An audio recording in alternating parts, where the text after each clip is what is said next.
Bagaimana sih caranya untuk tetap konsisten dalam menjalani sebuah program diet agar berat badan kita turun dan tetap terjaga di angka yang ideal? Let's go! Sebelum kita memulai video hari ini, kalau kalian mau mendapatkan informasi mengenai fitness dan nutrisi lebih cepat dari saya, kalian bisa langsung follow akun Instagram saya di @dionharyadi. Karena di sana saya sering memberikan informasi mengenai fitness dan nutrisi yang kadang tidak saya buat dalam bentuk video seperti ini. Mengapa konsistensi itu penting sekali dalam sebuah program diet? Karena kebanyakan orang yang mengikuti sebuah program diet tertentu, entah itu low carb, low fat, keto, paleo, DBM, dan lain-lain, kebanyakan itu berhasil menurunkan berat badan mereka, tapi tidak berhasil menjaganya, sehingga berat badannya itu naik kembali. Hal ini tidak dipengaruhi oleh jenis dietnya, jadi tidak ada satu diet pun yang lebih efektif dari diet lainnya. Semuanya sama aja. Nggak ada hal yang ajaib pada diet-diet tertentu, dan sebenarnya penurunan berat badannya itu disebabkan oleh defisit kalori yang diciptakan oleh program diet tersebut. Jadi misalnya kalau kalian melakukan low fat diet, karena kalian membatasi asupan lemak, ya otomatis asupan kalori harian juga berkurang. Kalau misalnya kalian melakukan low carb diet karena kalian tidak makan karbo sama sekali, ya sama juga, asupan kalorinya berkurang. Jadi sebenarnya hal terpenting dalam menilai keberhasilan sebuah program diet itu bukan dari program diet itu sendiri, tapi lebih ke arah kecocokan kita terhadap program diet tersebut. Jadi kalau kalian masih memiliki kesulitan dalam memulai sebuah program diet, dalam memilih program diet yang cocok untuk kalian, kalian bisa nonton video saya yang ini. Nanti linknya akan saya taruh di description box di bawah. Lanjut. Jadi setiap orang itu berbeda-beda. Ada yang lebih cocok dengan pola diet yang lebih kaku, misalnya seperti diet vegan atau diet keto, atau misalnya juga paleo diet. Ada juga yang lebih suka pola diet yang lebih fleksibel, misalnya seperti calorie counting atau IIFYM, if it fits your macro. Jadi mereka bisa makan apa saja asalkan masih dalam calorie maintenance mereka, asalkan masih sesuai dengan kebutuhan makronutrien mereka. Tapi ada juga yang nggak suka ngitung kalori sama sekali. Pokoknya saya mau makan apa aja, tapi saya diet, dan mereka bisa mengikuti misalnya seperti intermittent fasting atau OCD.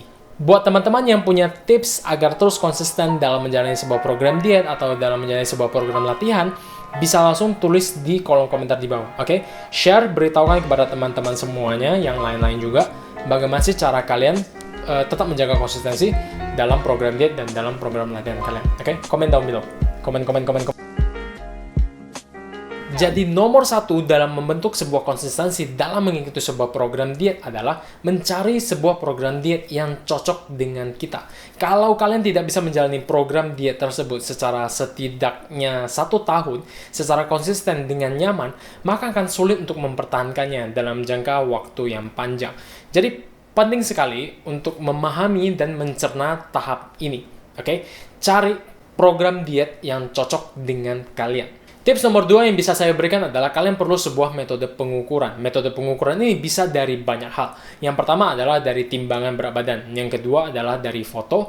Yang ketiga adalah, yang lebih keren, adalah dengan mengukur antropometri dengan pita, atau lebih spesifiknya lagi dengan body fat caliper. Oke, sorry banget nih, saya belum bikin juga videonya tentang body fat caliper. Saya udah janji sama kalian. Next month, oke? Bulan berikutnya saya bikinin. Oke, janji saya bikinin body fat caliper, ampun.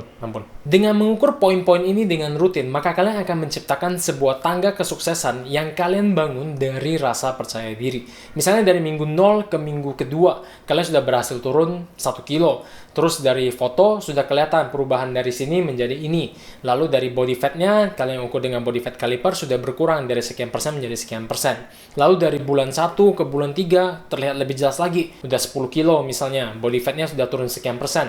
Bentuk badannya sudah lebih kelihatan lagi dari foto perubahannya, dan seterusnya. Keberhasilan kecil ini akan memacu semangat dan menambah rasa percaya diri kalian bahwa sebenarnya kalian juga bisa mencapai berat badan yang ideal yang kalian inginkan. Selain itu, kalian juga bisa melihat sudah seberapa jauh sih kalian berjalan, dan harapannya untuk tidak kembali lagi ke berat badan kalian yang sebelumnya. Hal ketiga yang menurut saya penting sekali adalah berolahraga. Memang sih kalian nggak perlu berolahraga untuk menurunkan ataupun meningkatkan berat badan. Ini serius, saya nggak bohong. Bisa kok. Hanya dengan mengatur kalori in kalian. Jadi mengatur asupan kalori yang kalian makan dan kalian minum. Tapi berolahraga dapat membantu kalian menambah jumlah defisit kalori. Jadi kalian bisa makan lebih banyak, atau kalian bisa turun berat badan lebih banyak, lebih cepat. Dan selain itu, olahraga juga membantu kalian membentuk otot yang ya jelas jauh lebih baik daripada lemak ya. Selain dari efek secara fisik, berolahraga juga melepaskan endorfin yang dapat membantu mengurangi stres dan memicu rasa bahagia. Dan ini mungkin manfaat yang paling baik ya dari berolahraga menurut saya, bahwa dengan berolahraga kalian bisa meningkatkan rasa percaya diri kalian. Dengan meningkatnya rasa percaya diri tersebut, kalian dapat menguatkan kebiasaan hidup sehat kalian secara keseluruhan. Berolahraga itu bisa jadi sebuah kebiasaan kunci untuk hidup sehat. Jadi dengan membiasakan berolahraga secara rutin, kalian akan terbiasa untuk memperhatikan apa yang kalian makan, bagian tubuh mana dari diri kalian yang sakit. Kalian juga bisa meningkatkan kesehatan jantung kalian dan tubuh secara umum, dan masih banyak sekali efek-efek positif lainnya. Dan semua ini berkembang dari satu hal kecil, dari mulai berolahraga. Jadi jangan malas berolahraga, mulai olahraga sekarang. Hal berikutnya yang saya rasa cukup penting untuk dibahas mengenai konsistensi diet adalah motivasi kalian. Sebenarnya kalian ngapain sih diet? Buat apa sih sebenarnya? Untuk ikut kompetisi tertentu kah? Untuk ikut tes kesehatan kah? Atau kalian sebentar lagi mau nikah, terus kalian mau terlihat lebih cantik di baju pengantin, terlihat lebih tampan, lebih ganteng menggunakan tux?